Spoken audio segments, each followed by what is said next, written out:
And Vegas, in our home offices, hopefully we'll have decent internet this time. What do you wear for a formal? Ooh, stick around and find out. I'm Anthony. Welcome to No Vacancy Live. That's my friend Glenn. You're watching the #1 show in hospitality.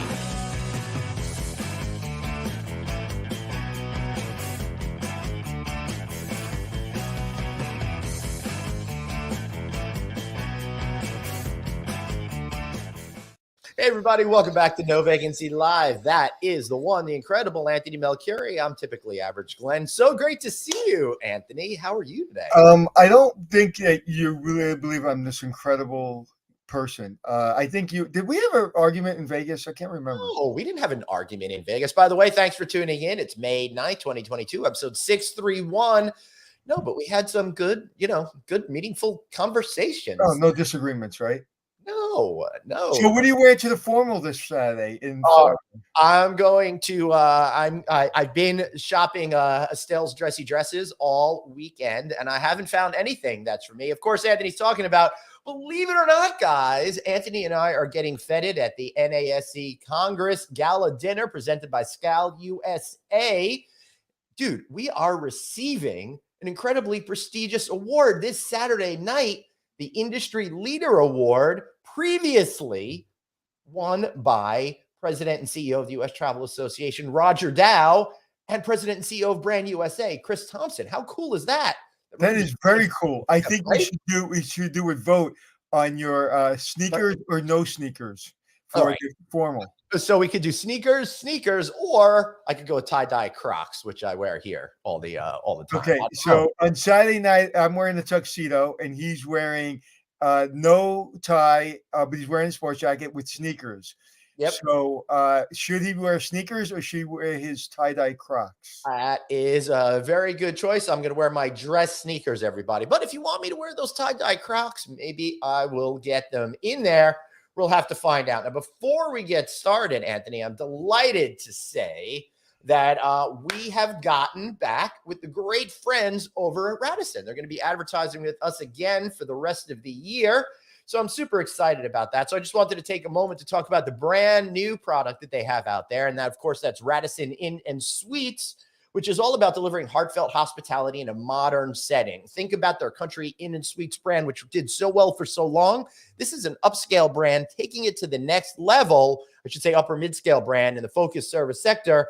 And it's really going to help connect people to the destination, food, culture, and all of that while there. So, I think it's more important for these brands now than ever. Before the pandemic, I never really concerned myself with Airbnb, and I would talk about, worry about the big hotel opening next door. Don't worry about the one-room bed and breakfast. Unfortunately, or fortunately, depending on how you look at it, after the post-pandemic, or post-pandemic, everybody you're talking to is going to Airbnb, and Airbnb is blowing up. So I think these kind of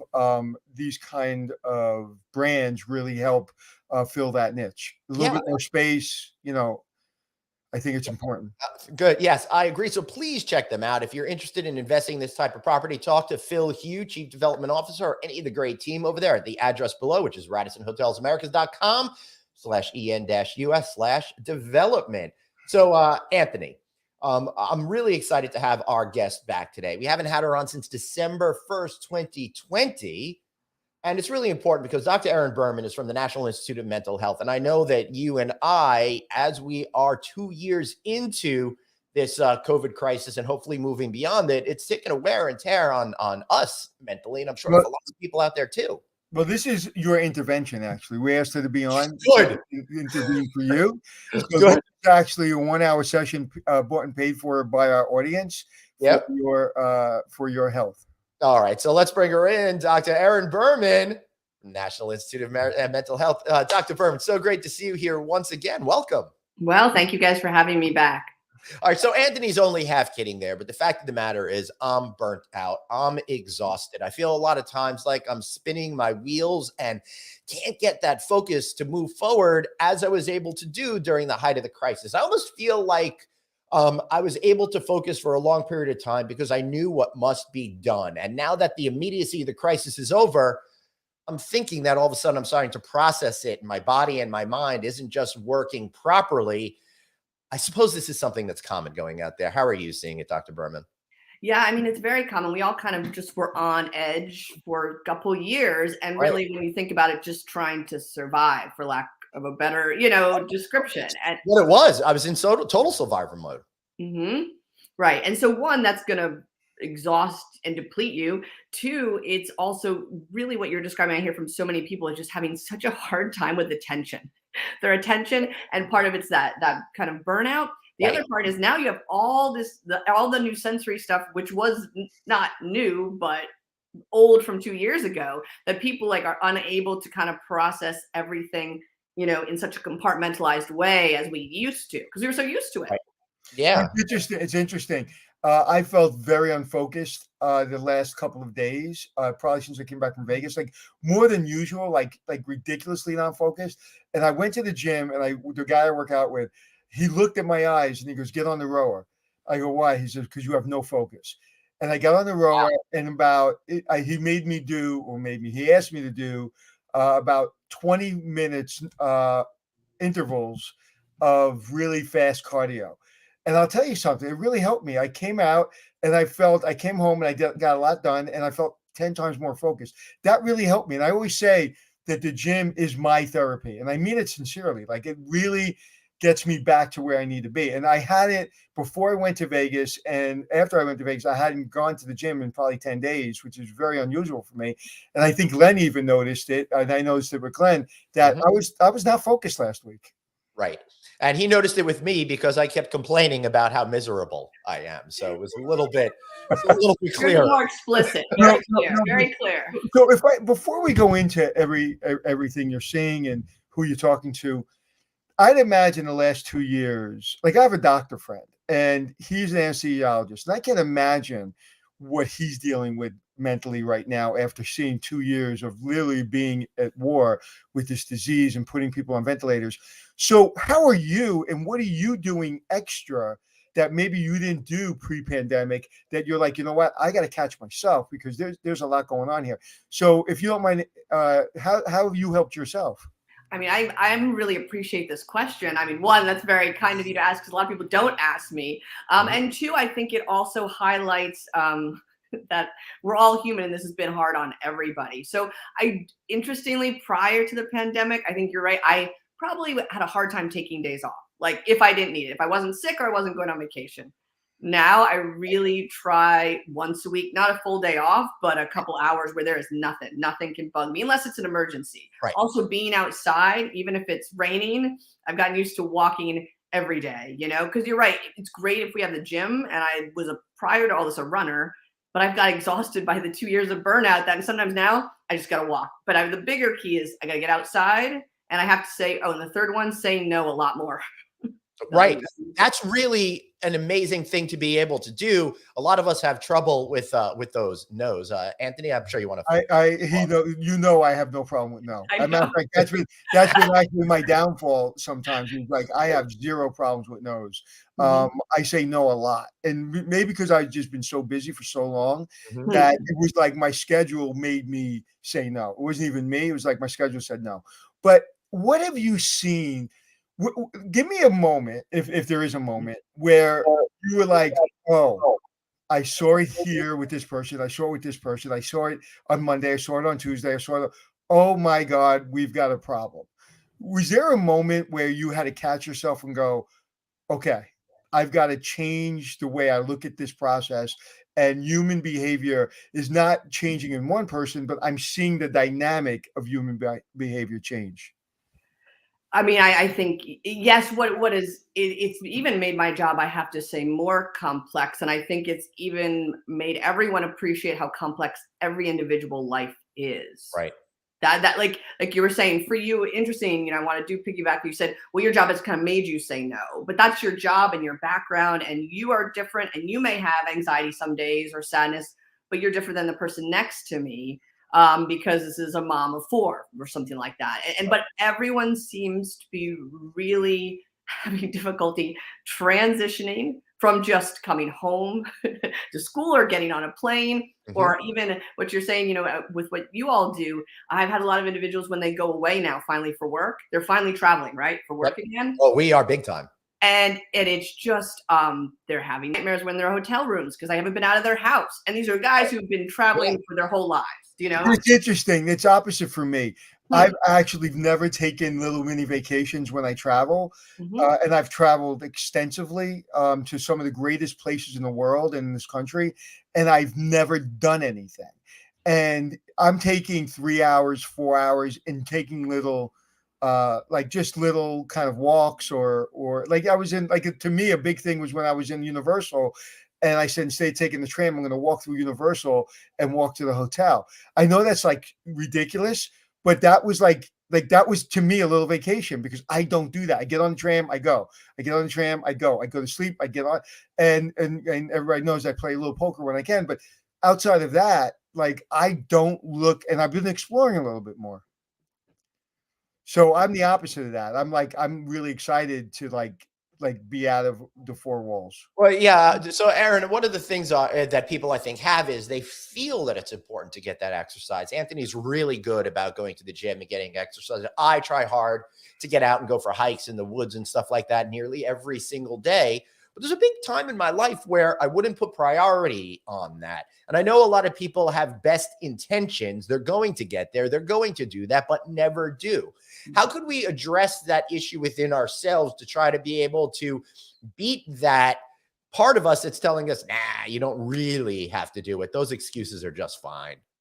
Well, I mean, I think, building it into your day is ideal, but I think the even bigger thing that I've seen is everyone says now that they're back to kind of normal, they don't have time. Oh, now we're back to not having time. Right. However, 5 minutes, even a minute, I think a study even just came out that even like if you do 1 minute of intense, like rowing or whatever, very intense exercises, running for 1 minute or taking a breather for 1 minute has a huge impact on your day. So I think starting small and slow, because a lot of people are still coming out of their houses and out of their spaces and back into the work.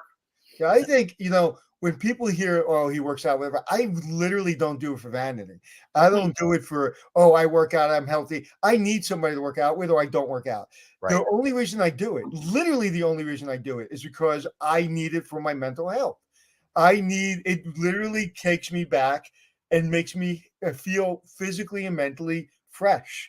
And if I don't do it, like I haven't done for the last 10 days, I was going in this morning and I felt desperate. I was just like, I need to punch things. I need to kick things. I need to run. I need to do something. And he just literally looked at my eyes. Like, we did a couple stretches. He put me on the rower and he said he felt bad because I was dripping sweat.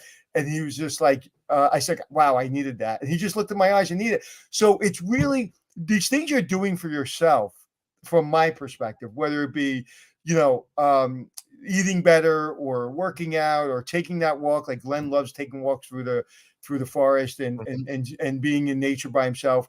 Those things are not like nice to haves. I mean, those are mandatory. Like we've all probably made the mistake once of maybe not brushing our teeth and walking out of the house, and you're like, oh my God, I can't do that again. I just didn't brush my teeth.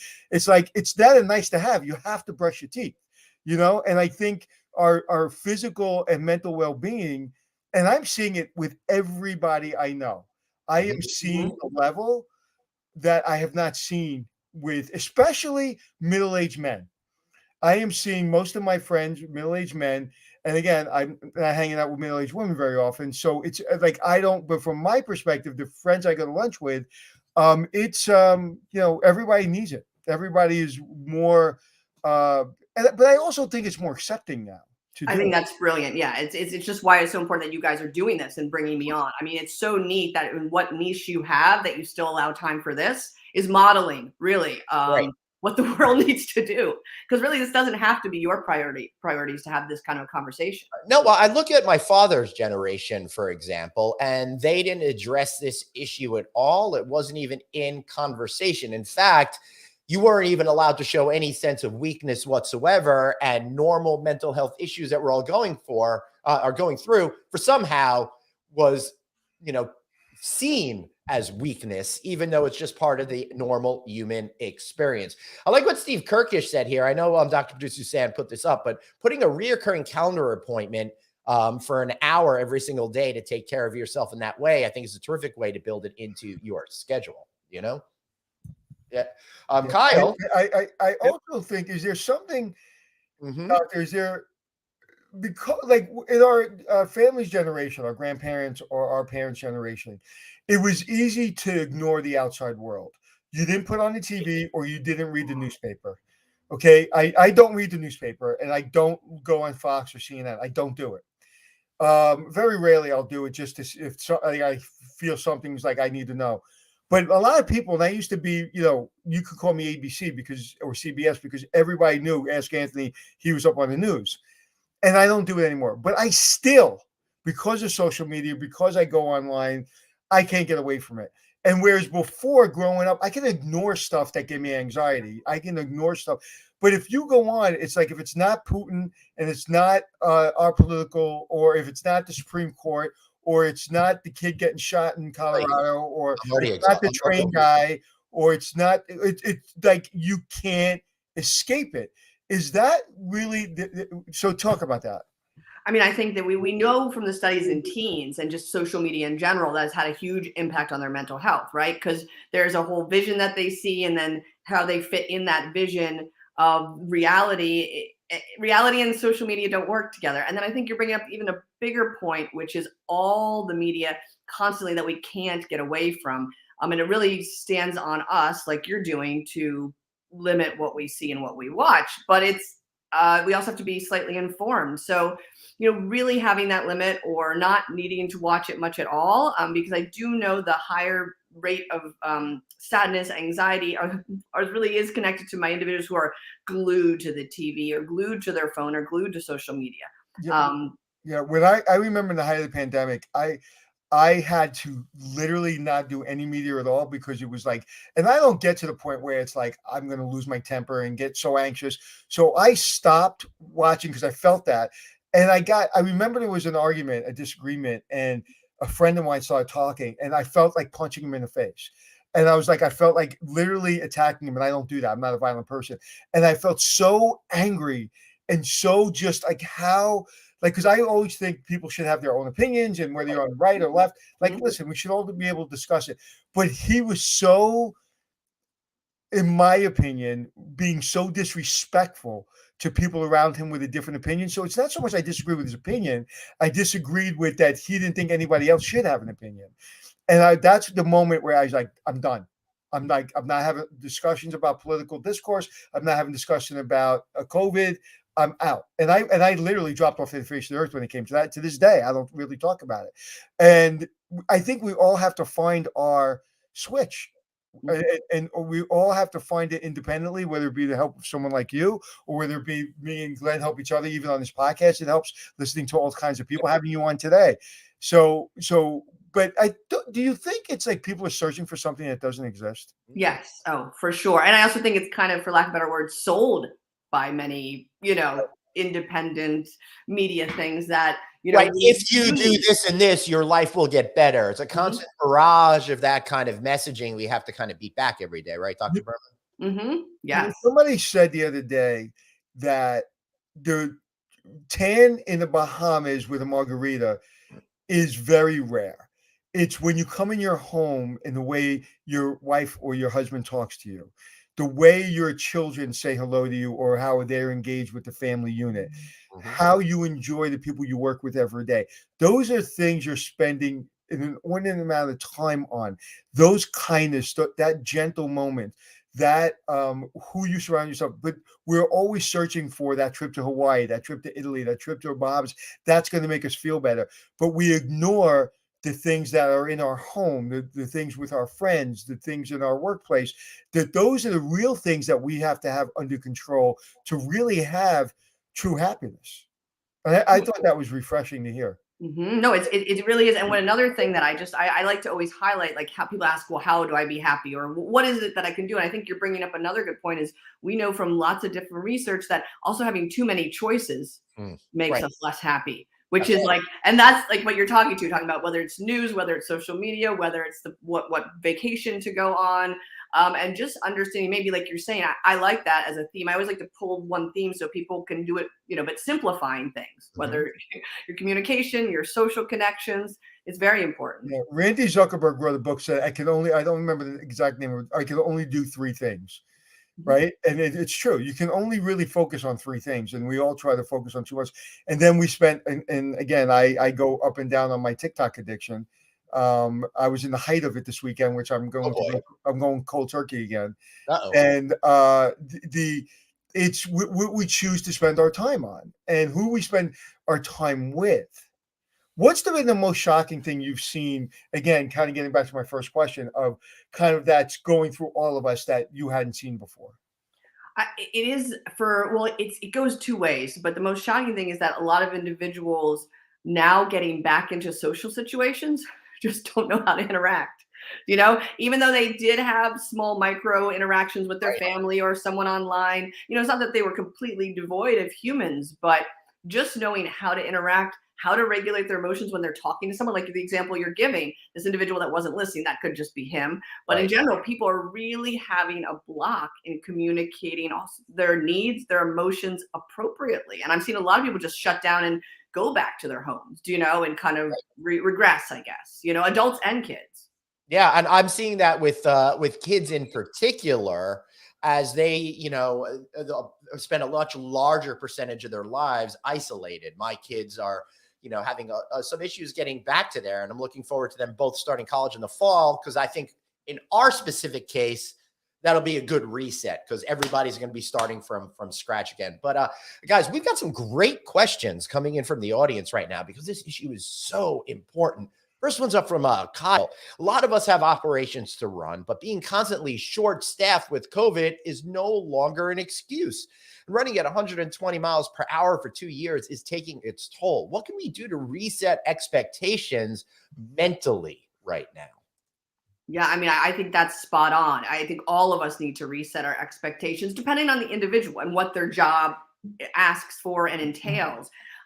So maybe, it really takes taking that personal inventory. What is it that I need to do to make myself a little bit less stressed? And it could be that you have to look at yourself and you are someone who doesn't say no a lot, doesn't ask for help. A lot of individuals I work with are perfectionists, and anxious people love to kind of do it all on their own and be all for everybody. But maybe it is stepping back, or stepping back on what services you can offer to an individual. And the last one is, if you can't, because there's some people who can't, taking those small breaks to just reset yourself. But I do really highlight that. I think changing our expectations, not lowering them. We're not lowering. That's the other thing to think about. We're in a society that makes us think you have to do, not lowering. We're just changing them, and many times that makes us more efficient too. To go to Kyle's question, can you pull it up again? Because from a specific standpoint, what I'm seeing is we are lowering our expectation as a workforce, right?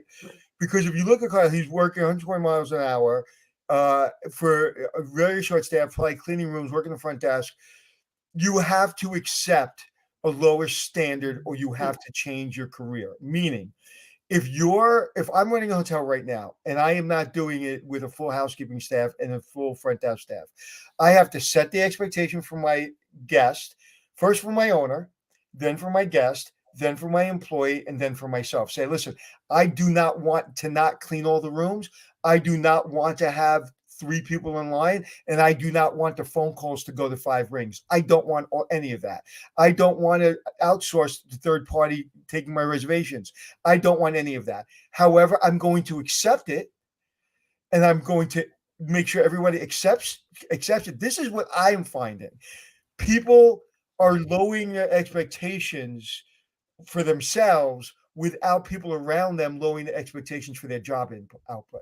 And that's unfair. And that's what we're doing as an organization, as an industry, is we're seeing people burned out, but we're not lowering our expectation of that. If you take a brand and say, well, we still need 99% perfection, but we understand you're doing it with less staff. We understand. We feel bad. Here's Dunkin' Donut card. This is bullshit, right? This is what I'm seeing. I'm seeing complete bullshit throughout our industry, that we are not lowering our expectations, but we're feeling bad for people.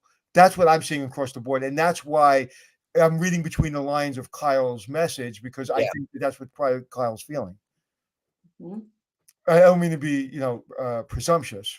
Yeah, Kyle, let us know if that is what you're feeling. So with all of these things at stake out there, Dr. Berman, we're seeing some organizations focus on it. Some could be do a little bit better. The ones that say they're culture forward seem to be focusing on that. But generally speaking, Michelle MacArthur is asking, how much are organizations having their mental health budget for training, days of restoration for their team members? Is this something that's coming more to the fore, or is it business as usual that we're seeing when it comes to focusing on mental health in our workplace?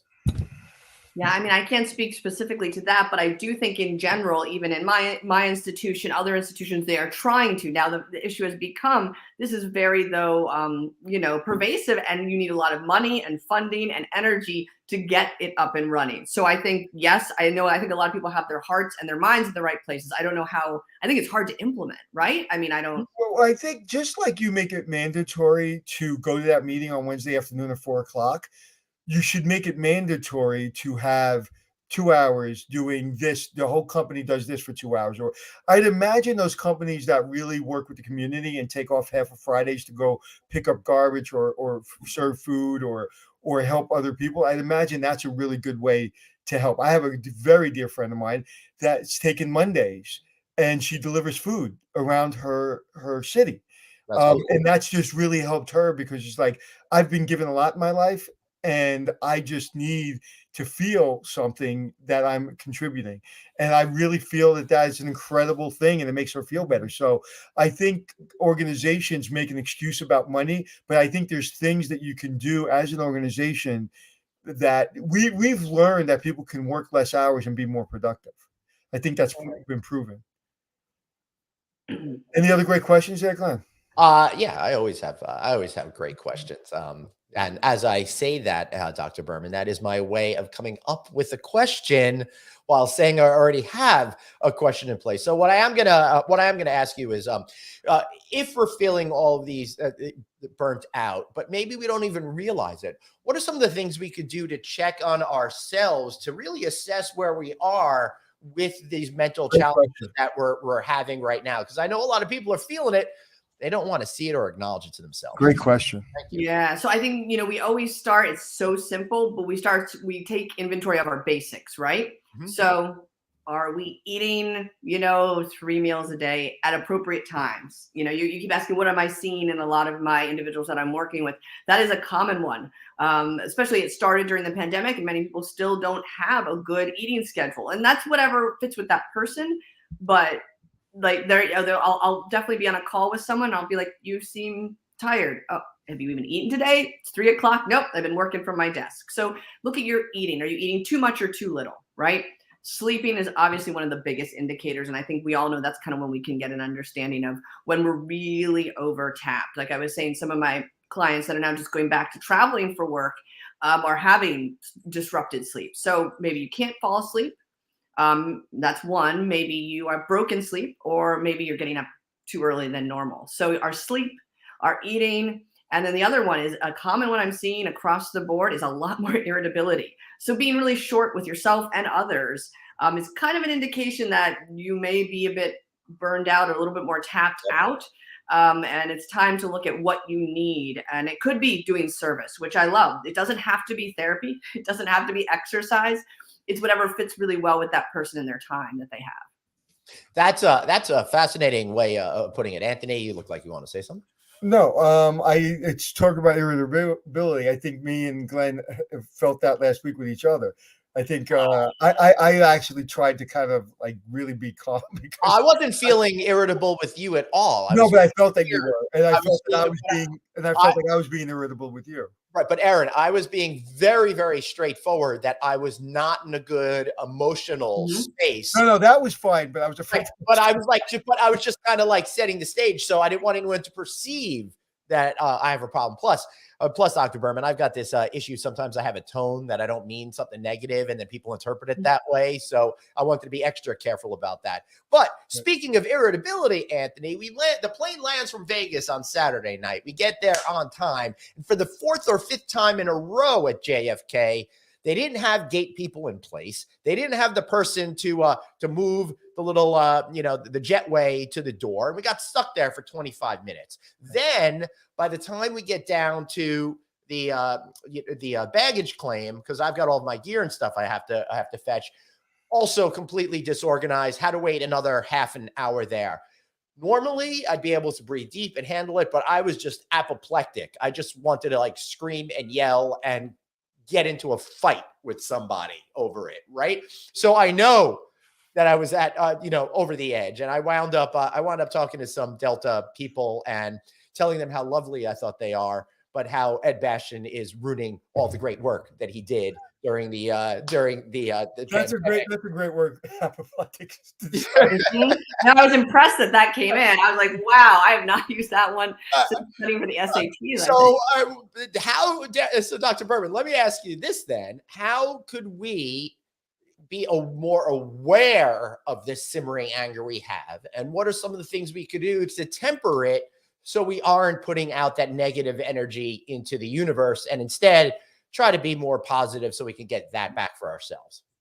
Right. So again, it looks different in everyone. Some people will just hold it in till they get to that point of irritability. So are they, again, just daily checking in, feeling okay, that we are, in touch with our feelings and on just our daily routine, right? So just having basic check-ins. Whoever wrote that message about even having to check in on their calendar, they could just even have that, know that that's something. Also, the other thing is really know your vulnerabilities.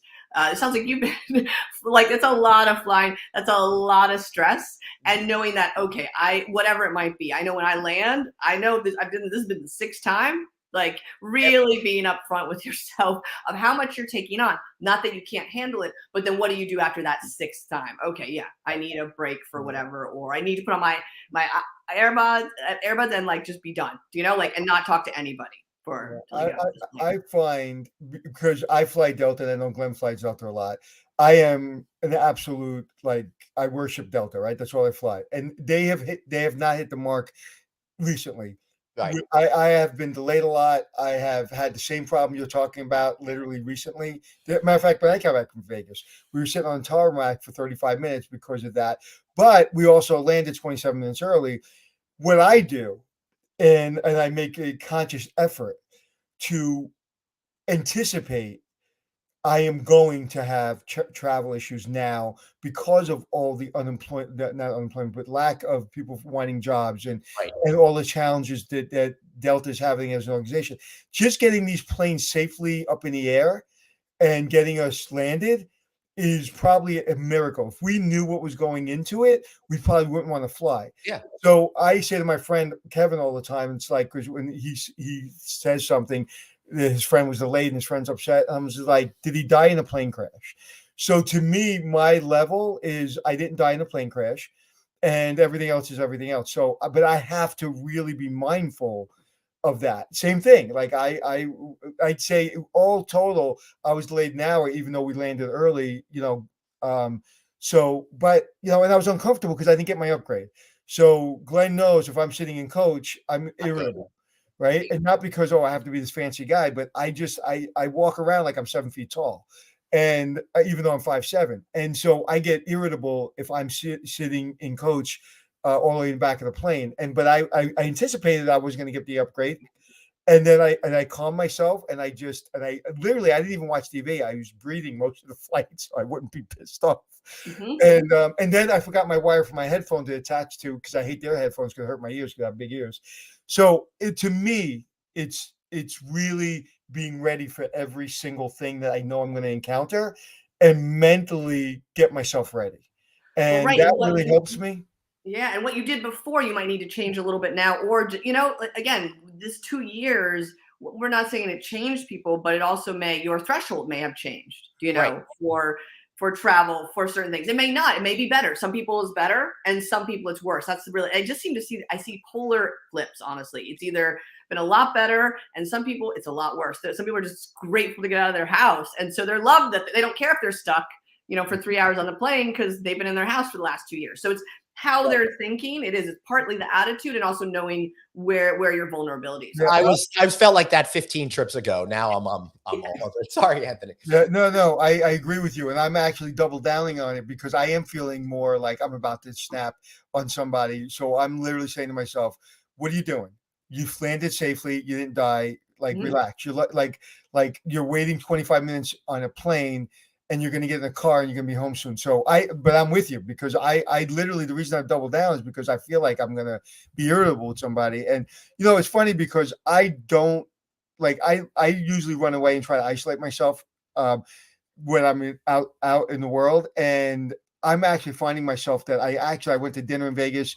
When we did our podcast, like I was more social. And I'm actually finding myself needing to be a little bit more social than I used to pre-pandemic. Whereas I used to be able to isolate very easily. Now I'm like, no, I need to be around people. It was very interesting that because I just realized that recently. That is interesting. Craig Sullivan says Glenn and Anthony Fly Coach sounds like a new show, not a show that I want to be a part of. No. He was upset because my diamond status got me an upgrade, and he was sitting in comfort. And I was sitting. The worst was not only was I number 5 on the upgrade list coming home from Vegas, but somehow I was in a middle seat in Comfort Plus in between a married couple. So that was absolutely delightful. Middle seat. I don't get myself in a situation to get irritable. I just do not get on the plane. Like I will literally cancel all my. I've done it once. I will cancel everything because I know if I sit in the middle seat, I'm going to have some kind of mini panic attack. Yeah. And I'm not good with that. Oh, I had no choice, Anthony. I promised my kids Taco Bell when I got home that night, and I am not one to disappoint. Steve Kirkish is asking, hey, any suggestions on how to give more time for mental health to front desk agents or other positions that you're required to physically be there? So I guess you could tap into anyone that has to physically be on location somewhere. Is 1 day paid per month as a mental health thing a thing yet?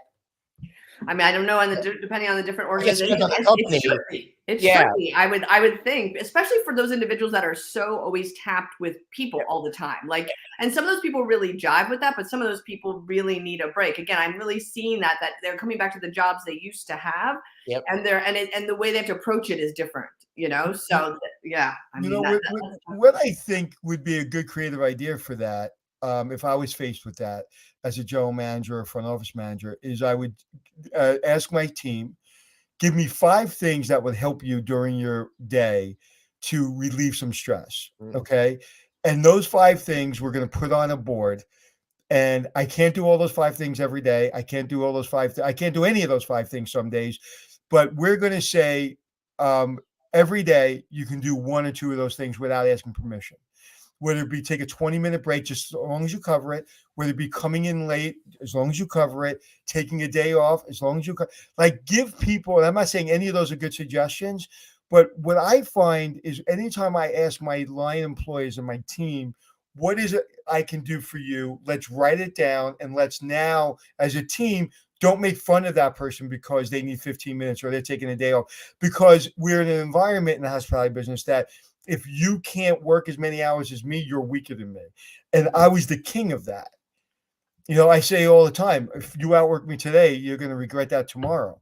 And I can't be that way anymore with people. Like, I just can't. So I would literally do something where it gives them a smorgasbord of things to do. I actually said that like a Jewish guy from Long Island, smorgasbord. I said that good. I think you've been spending too much time with me. Yeah. And I think that to me, like, is really important because a lot of people implement things and nothing ever happens. So if you demand that we all sit down and you demand that we make it mandatory and you demand that people do it, like in the military, they called it mandatory fun, right? It's like you have to go play softball. You have to go work out. You have to take 3 hours a day for physical activity. Like they literally make it mandatory. In basic training, you had to go to church, even if you weren't religious. Just go sit. You can sit outside the church, the synagogue, whatever. Just, this is your time. You have to take the hour. You didn't have to pray. You didn't have to do anything, but it's mandatory. And it helped. I actually got my confirmation in the Air Force because they basically demanded I go to church, and I actually really got close to the pastor, and it really helped me. I mean, that's brilliant. And the 2 things that you're doing is, I mean, really the mandatory fun, like scheduling in. And again, these are for people, all of us who are high functioning individuals who are like just super work focused. actually need to do something like for fun. Like you don't have to be good at it, or like you're saying with church, it doesn't mean they need to go there and devote every inch of you and your mind to, but just figuring something out to do. And the other thing you did, which I think is really neat, which I always tell my patients, is like what you're kind of saying with this front desk is talk to them. Say, what are 5 things you want? Not, and you can't do it all, but and have them just dream it up, and then you can say as who you are, okay, that'll work, that will work, this will, you can't, be gone for 5 days every month. But, letting someone have that agency also, like letting people have a say, making them have a say can reduce anxiety and stress down, even if it's not everything on their list. But I'm sure they can get some little, crumb of anything on that list that might make them a little happier at their job. Yeah. Interesting. Anthony, do you have more to say? I'm sorry. No, in our industry, we're really good at coming up with stuff, and we're really bad at implementing it. Huh. Okay. We're horrible at implementing things. I'll give you a perfect example. Yeah. The front desk. We have incentive programs to upgrade people, and then we give a percentage to the employee. So 10%. So if you upgrade that person to a suite, say this suite's $500 and you upgrade them, and we know we're not going to sell it. So we say, all right, sell for $300. And the difference between their rate and the upgrade was $100. We're going to give you 10% of that. Now, everybody's like, yeah. This is what happens. One front desk clerk will do it. One front desk won't do it. And then the supervisor, one will make sure you get the money at the end of the week, and one will say, oh, I forgot, I'll give it to you next week. And then within 30 days, that program falls apart. We did it successfully in my hotels for one reason only. I demanded it. I demanded that as soon as that shift was over, you filled out this form, you gave it to your supervisor, and the next shift, it was either part of your payroll, it was part of your, however it was, you were paid. If it was a cash payment or you were paid. And we never went ever more than a week without getting you paid. And we made sure every week it was something on my agenda, because it was like, why wouldn't you want another $100 in your check? And why wouldn't I want to be able to have the bottom line for the owner better? I'm not getting any money out of it. But like, to me, it's like, how many people on 401ks or when people match, they're like, no, I don't want to do it.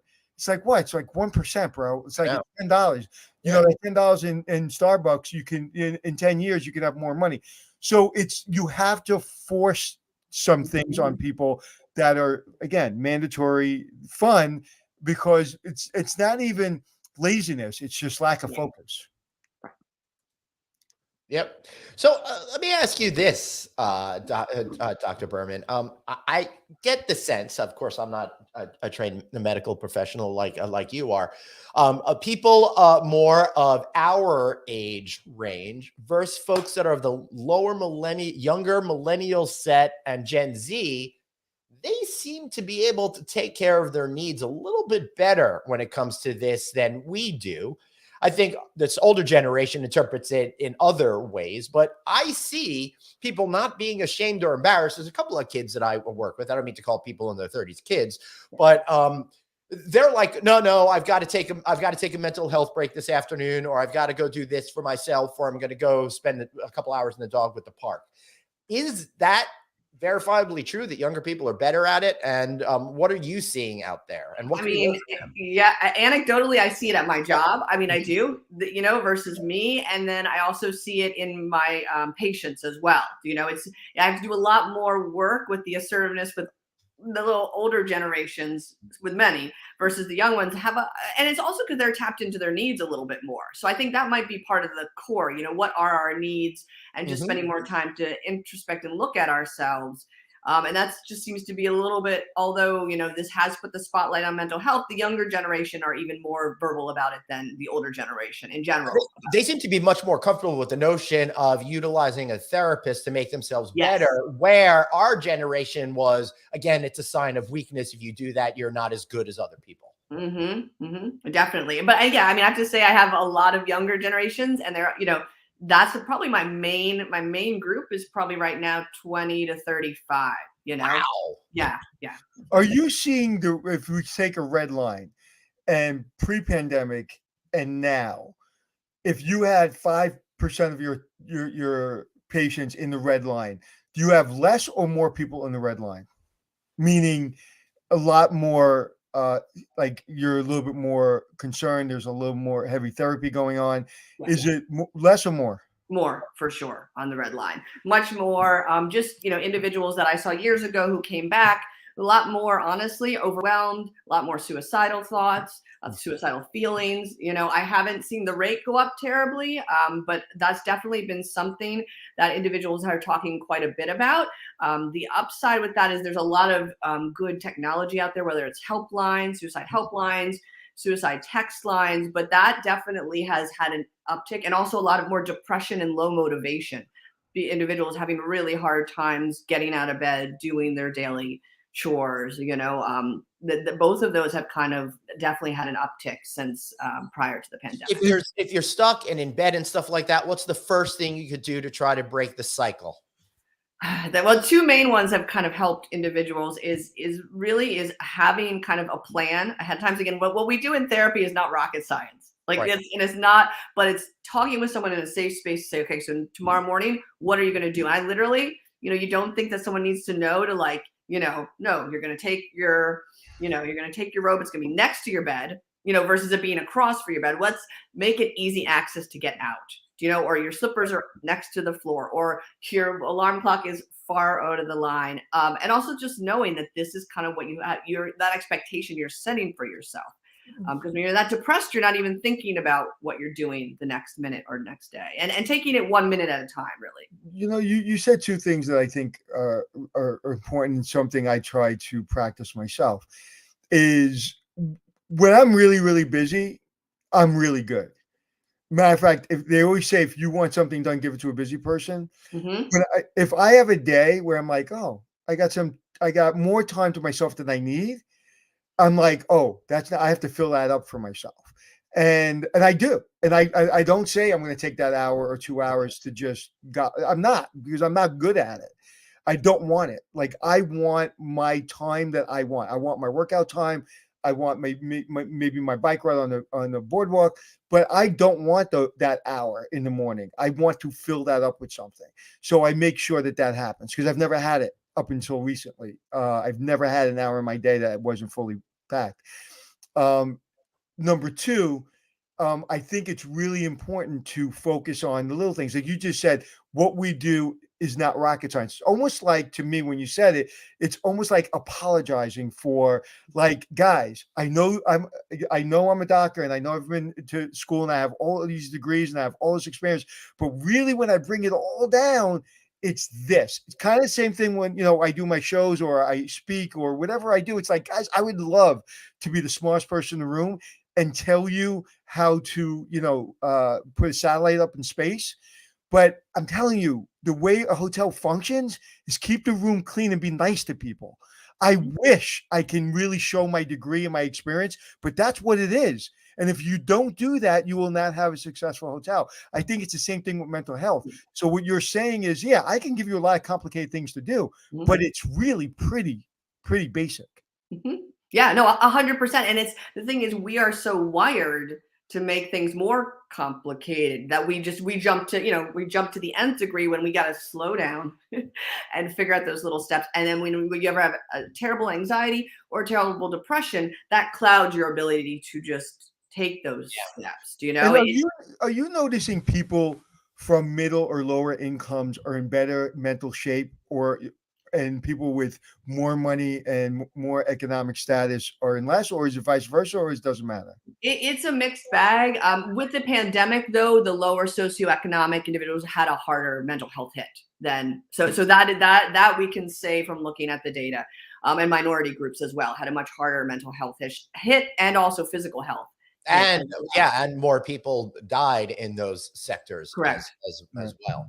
Right. Yeah, because they didn't have somebody with money can go to their Hampton house and be away from everyone, or their beach house, or go away and escape, or they have more room in their house. I mean, when you're living in an apartment, I lived in an apartment building as a kid for several years, and when you live in an apartment building, it's a lot more difficult to get away than when you live and you have a backyard. We have a backyard, and that backyard, literally saved me. I was like, I'm going to the backyard. It's freezing out. I don't care. Right. No, it's a really, really good point. So I sat in my garage. I literally sat my garage up with a couch and sat in my garage with like jackets and hats and gloves and just sat there like this. Just to get away and just to have my own space. Mm-hmm. I thought you were trying to recreate that Bernie Sanders meme. All right,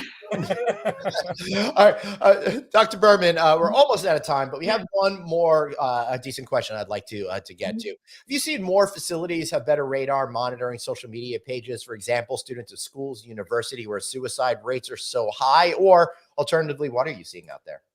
Yeah, I mean, I think in general they are a lot of schools, and I mean it's all very independent, but they are trying to make more of an effort for sure to monitor, to look, and then also when there are upticks in communities, which will happen at universities or any kind of installation, whether it's a military base or whatever, then when they look for there's an uptick, then adding more services and just being more cognizant that that's something that we have to address. So. Yeah, I work with a company, Faros, that literally they monitor students' health, and what they do is they take all of the teachers and people, their RAs and everyone, and they kind of put a database together from if I have your grades and I have your performance as an athlete, and I have your RA it kicked you out of the dorm.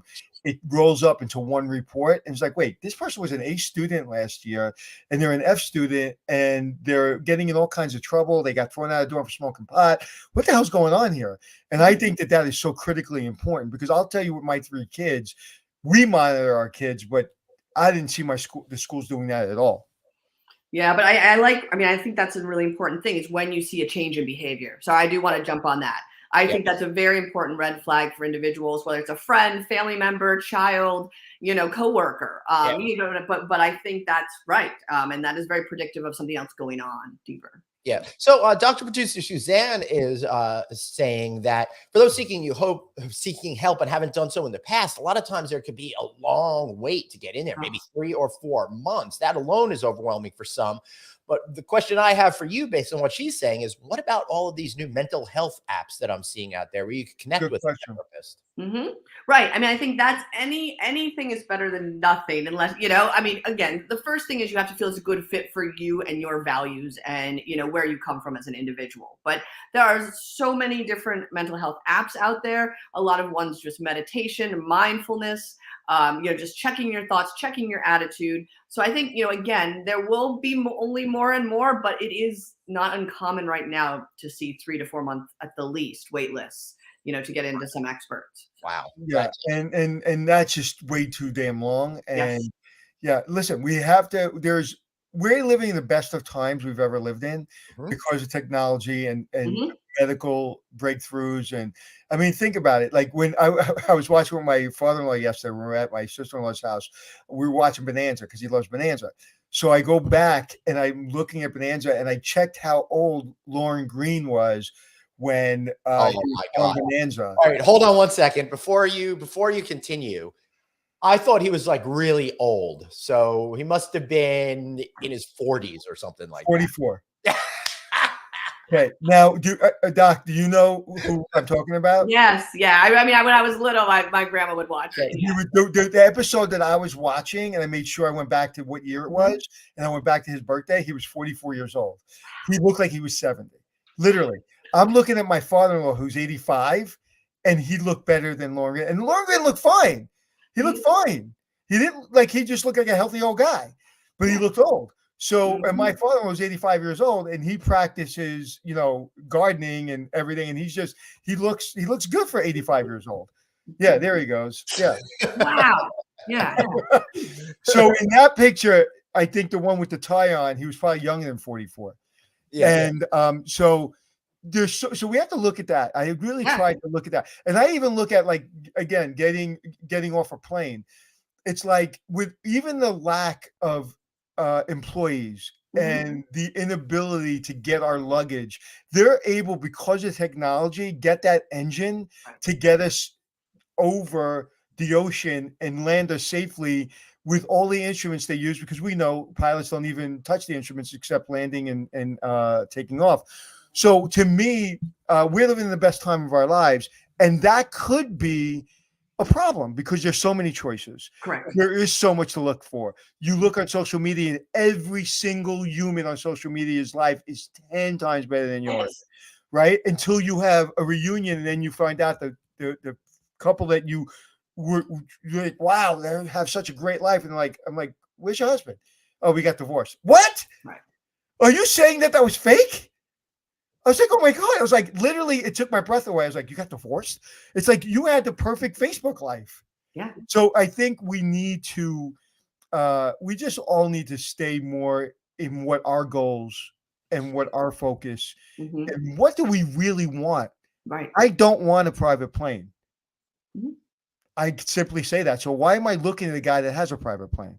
Great point. No, exactly. When you really, and that's what you see, therapy has kind of moved to really checking in with an individual's values. And values may be patience. Like you value patience. I'm not saying you have to. You value Well, as a authenticity. doctor, I know you do. Yeah, yeah, that's true. Good, but authenticity might be, and so maybe Anthony, you'd rather be authentic and on a plane because this feels good to you, and then tapping into that versus like, oh, I want that plane because that person has it. What is it that I value, and that'll find happiness, and a little bit more will take your energy down as well. And that's a good point because last week when I felt like me and Glenn were in seeing eye to eye, I value our friendship. So I literally took a back step and was like, you know what? I don't know what the hell I was thinking, but I was just like, I'm not going there. Like I could have went there with someone else. I would have 10 years ago. I certainly would have. And now I'm like, I value Glenn. He's having a moment. But what was interesting is not that he was having the moment. I was having the moment too. Right. We both definitely. And I was like, my moment's more important. I was like, no, it's not. Like, take a chill. Yes, exactly. Like, although you were having it, sometimes you're right. I value this. I'm going to step back. Even though this doesn't even fit with what I need right now, this is my value as I value this human, right? That, and you needed probably more from Glenn at that moment, but it wasn't going to happen, And I think that's really, really important is what I'm trying to find out more and more in myself is because I'm not like this. I mean, this has been a flaw in my personality my whole life. I always think of what I need and kind of what my goals are. And as I'm getting older, I'm like, you know what? I've achieved a lot of my goals. It's like, what does somebody else need? What do I value and what do I want from this relationship that's mutual? Where a lot of times my thinking wasn't a mutual thinking. It was more like, okay, I'm not trying to get anything I don't deserve from you, but I'm kind of not really thinking about your needs. And as I got older, I think about that. So when I am in a disagreement with somebody, I'm like, what do they value and what do I value? And what I value is our relationship. So I was like, I'm just going to step away, even though he's wrong, even though he's mean. And even though, no, I'm just kidding. He wasn't wrong or mean or anything. All right, so we're just about ready to wrap up, but I gotta say, Tanya is saying sometimes unplugging from all technology for a short period of time, including getting children involved, does a world of good. I try to do tech-free days over the weekend if I can. So if I don't get back to somebody, I used to feel weird about it, but now I'm like, hey, sorry, I took a day off from it. You did that to me a couple weeks ago. I was like, wow, that was good. I like that. I realized I need to do that more. And I may just go cold turkey for a long time. Because I'm like, what is it really adding to my life? And it really isn't adding anything to my life. And so what do I value on TikTok? Or social media? I really don't value anything. Except like once in a while I'll learn something. And if you go through my social media, you'll find most of the things that are things about history and things that I want to learn about. It's not like just frivolous bullshit. So, but it's just way too much time. Yep, that's right. And if you do value stuff on social media, hopefully it's No Vacancy Live daily here at noon time. Aaron, I want you to have some final thoughts, but I just wanted to let everybody, if you want to learn more about the paradox of choice, check out the book published in 2004 by Barry Schwartz. It's all about why more is actually less. And he's a psychologist, so it really gives you an understanding of what's happening there. Aaron, any final thoughts or words for us before we let you go on with your day? I think most importantly, just value the people near that mean something to you. And that could be a coworker. It doesn't have to be a family member. It could be a partner. Well, and we can even add animals, but most, it could be your pets as well, but whatever is important to you, just surround yourself with that. And remember to take everything just one step at a time because this world is complicated. Yep. Great. Dr. Berman, thank you so much. And hopefully it won't be another 18 months before you return. Yeah, you should be on at least once a month, because that way me and Glenn get free therapy. There you go. That is capital idea. Thank you, Dr. Berman. We appreciate you. All right. Anthony, that was a good one. I'm glad we had a chance to talk with her today. Yeah, you said something at the end. You said, I appreciate you. And it's true, right? Like, I say it all the time. I have somebody in my life that says, I appreciate you. And I'm like, I really love that. I love like that. I've been saying that very often. I've worked very hard to make sure I incorporate that into most interactions I have with human beings. You never say that to me. That's deadly silent. Just kidding. I definitely appreciate you. But Anthony, let me tell you, while we were on air, news broke that Watermark Lodging Trust, it's a big private real estate fund, has been acquired by Brookfield Real Estate Funds for $3.8 billion. See, you took my thunder. I was going to say 4.2. I would have been Wow. Wow.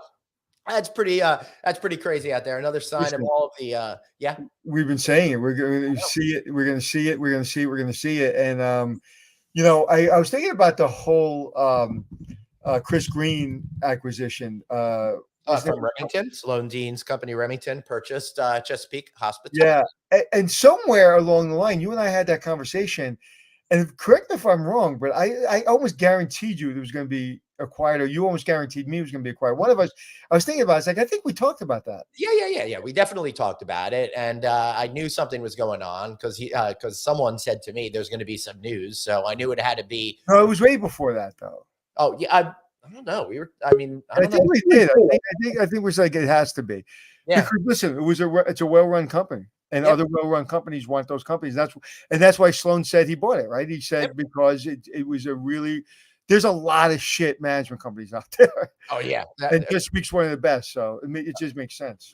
That's for sure. Now, if you want to check out that episode when we had Sloan and Chris on, feel free to check our databases of shows. You can find that, of course, at No Vacancy News on YouTube. But if you want to download the audio versions, find it on Apple Podcasts, iHeartRadio, Stitcher, wherever you get your shows. Well, golly gee, we are there too. Reach out to Anthony personally. He's at Anthony Hotels. I'm at Traveling Glenn. Any final thoughts before we wrap up today's show? No, I got some kind of building sticking on the top of my head. Oh my goodness. I'm good. Well, it looks like we're building a bright future here on No Vacancy Live. All right, everybody. Remember, you've got one life, so blaze on and be kind to yourself. see y'all tomorrow.